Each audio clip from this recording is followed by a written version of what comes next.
Pemirsa, rencana pemerintah memberlakukan penerapan pajak sembako mendapat penolakan dari warga dan pedagang di Kota Tasikmalaya, Jawa Barat. YLKI menilai PPN sembako tidak manusiawi dan harus dibatalkan karena sangat memberatkan masyarakat.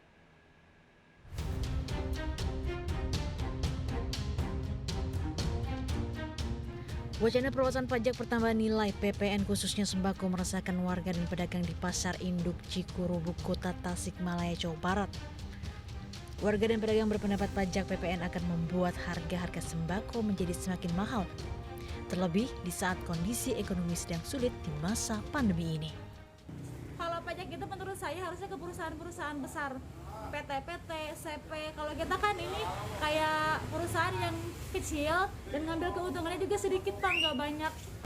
Belum ada pajak sudah sulit itu, apalagi ada pajak. Wacana PPN sembako juga mendapat reaksi keras dari Asosiasi Pedagang Pasar Seluruh Indonesia atau APSI. Wakil Ketua Umum APSI, Sarman Simanjorang mengatakan PPN sembako akan makin menggerus daya beli masyarakat yang masih tertekan karena pandemi COVID-19.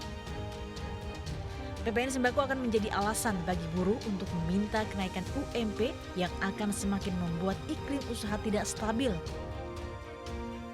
Dengan dikenakannya pajak, otomatis harga sembako ini akan naik. Itu nanti akan mempengaruhi daripada daya beli masyarakat kita. Padahal kita tahu di masa pandemi seperti ini, pertumbuhan daya beli masyarakat kita semakin menurun. Itulah yang berdampak terhadap pertumbuhan ekonomi kita masih di zona minus.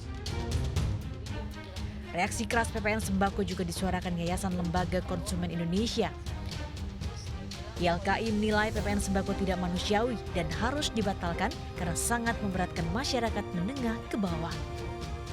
Pihak YLKI menyayangkan pemerintah menggulirkan wacana PPN sembako di tengah relaksasi pajak yang diberikan bagi kalangan menengah ke atas seperti relaksasi PPNBM dan PPN rumah. Karena yang tidak produktif dan tidak manusiawi, ya kenapa bahan pangan justru dikenai PPN yang notabene untuk kebutuhan dasar masyarakat.